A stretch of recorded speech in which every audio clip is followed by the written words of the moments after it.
Stop me if you've heard this one before.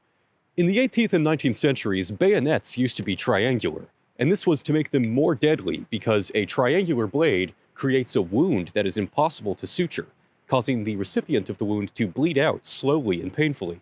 And it is for this reason that triangular bayonets are now banned under the GeNeVa CoNvEnTion. Sound familiar? Well, if you're a reenactor like me, yeah, it probably does sound familiar, because I know that, for my part, I hear this being parroted all the time by other reenactors. In fact, so prevalent is this myth that I believed it myself for an embarrassingly long period of time when I first got into the hobby, and it wasn't until I happened to repeat it in front of our regimental surgeon, Dr. Dan, and he sort of gave me the hairy eyeball that I finally started to question the veracity of this myth. But you don't necessarily need to have been at a reenactment in order to have heard this myth. You may have also heard it in the form of this popular, just as the Founding Fathers intended, copypasta, which has been circulating around the internet since I was in grade school. But is it true?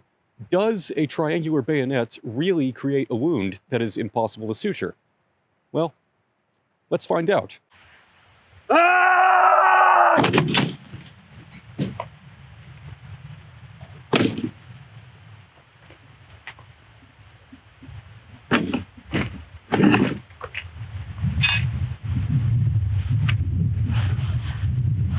Well, that ought to do it. And just for the sake of comparison...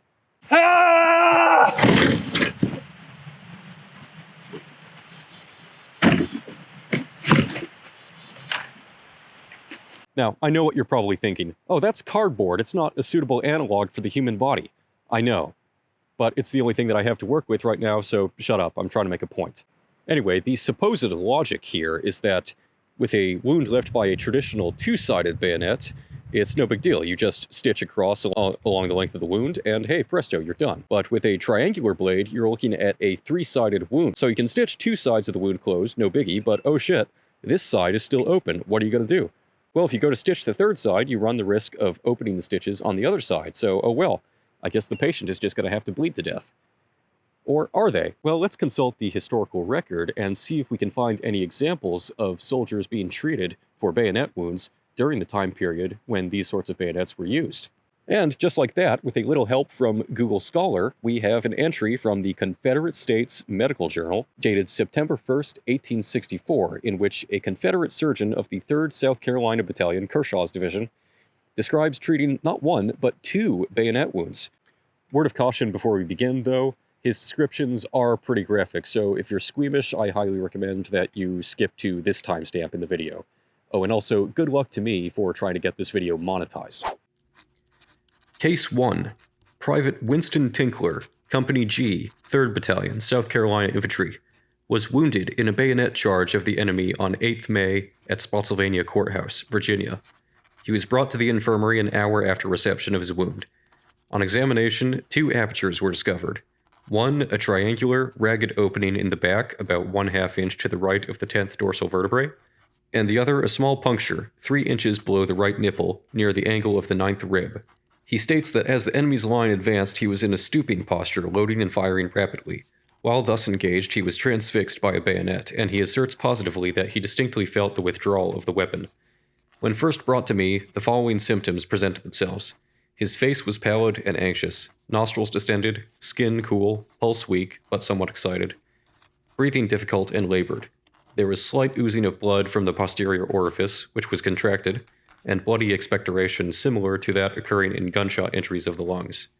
These symptoms, conjoined with the direction of the wound, led me to believe that the right lung was transfixed. The bent position of the patient prevented implication of the right lobe of the liver, as in that posture the liver is separated from the diaphragm and thus the bayonet avoided this organ. May 9th. Patient expectorates bloody mucus, complains of pain in the right lung, has but a little cough. Shock has passed off and he is tranquil. May 12th. Bloody expectoration ceased, but pain still continues. Oscillation and percussion reveal no signs of pneumonia or pleuritis. May 13th. Posterior wound is healed over by scabbing. Still no symptoms of pneumonia. May 16th. Patient is doing finely, and there is some acceleration of the circulation and dyspnea, but no physical symptoms of lung disease. May 17th. Sent to General Hospital in fine spirits. So that's the first case, and as you just heard, the patient ultimately survived and returned to active duty. But what about the second case? Case 2, Corporal G. Percival, Company F, 3rd South Carolina Battalion, a man of large frame and good constitution, was wounded in a desperate charge on Kershaw's brigade on 8th May. His case was brought to my notice about 3 hours after infliction of the wound. Divesting him of his shirt, which had an opening in the back, I examined the chest carefully and found 2 apertures of a triangular shape. One, the largest in the back, just below the inferior angle of the left scapula, and the other, very small, over the sternum, near its right border, on a line with the 4th rib. Patient was lying on his abdomen and partially on his left side behind a small rail pile when he was transfixed by a bayonet. When brought to the infirmary, his countenance was pale and did not wear that expression of anxiety so peculiar in penetrating wounds of the chest. His symptoms indicated a shock to the nervous system, induced by intense excitement of a hand-to-hand conflict with a drunken, infuriated foe. The whole system seemed to suffer from depression following great excitement. Acting on this supposition, I administered some stimulants and anodynes, which partially restored the patient and enabled him to recite his encounter with the enemy. Under this treatment, the pulse rallied and skin became warm. There was but slight dyspnea, no cough, but little bloody expectoration, indicating the injury to the lung was not extensive. A careful investigation of the posture of the patient during the reception of the wound and a consideration of its direction convinced me that the weapon grazed the right border of the posterior portion of the left lung, passing through the posterior mediastinum and evading the heart, which was displaced by the patient lying somewhat on his left side. May 9th. Patient has recovered from the shock and nervous depression. This fact confirmed me in the belief that the lung was not seriously implicated, and the heart and great vessels escaped entirely. His countenance seems much more cheerful, pulse somewhat excited, but it is more of a nervous than febrile excitement. Very slight expectoration of bloody mucus, and coughs only when he makes an effort to change his position. May 11th. Doing well. Dyspnea inconsiderable, and no physical signs of pneumonia or pleuritic inflammation.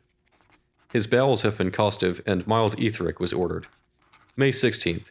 Still free of pulmonary inflammation, but he complains of pain in the epigastric and umbilical region.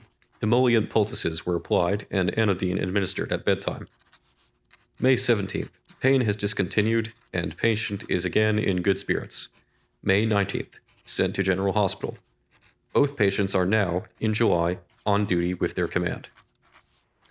So there we have 2 instances of 2 severe bayonet wounds treated on the same day by the same surgeon, both specified as being inflicted by triangular blades, and both patients exhibiting a full recovery. The surgeon goes on to say that there were many other wounds he also treated, but these 2 were the only ones of noteworthy severity, so he neglects to even cover the other wounds. He even states that the bayonet wounds that he treated were less serious than gunshot wounds, and concludes by issuing the following statement. Our knowledge of bayonet wounds has been so limited that their effects have been, until a recent period, involved in considerable doubt and even mystery.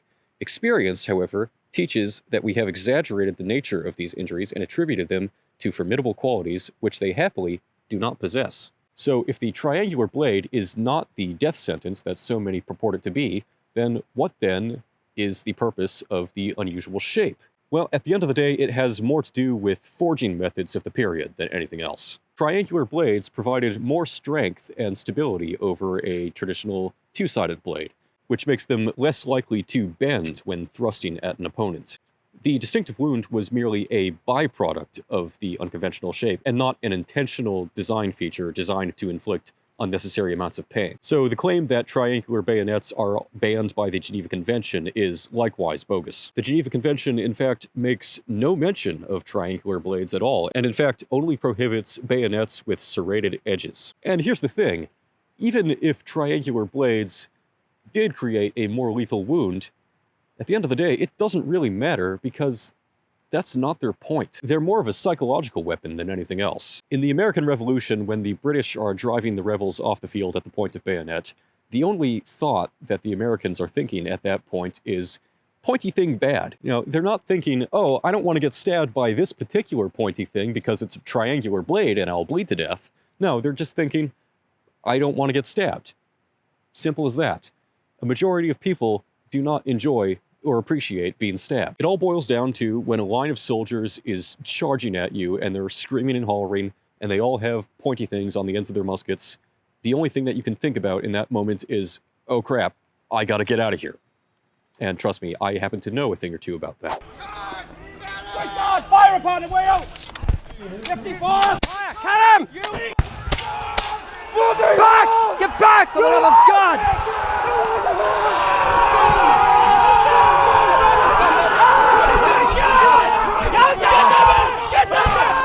And just to be clear, I'm not trying to downplay the nastiness of the bayonet as a weapon. They are still very nasty weapons, I'm not denying that. I'm just saying that they are nasty enough without the help of your embellishment. So, stop spreading the myth of the triangular bayonet. The reenacting and living history communities at large will thank you for it. Anyway, that's going to do it for me today, guys. Hope you enjoyed the video, and as always, God save the king.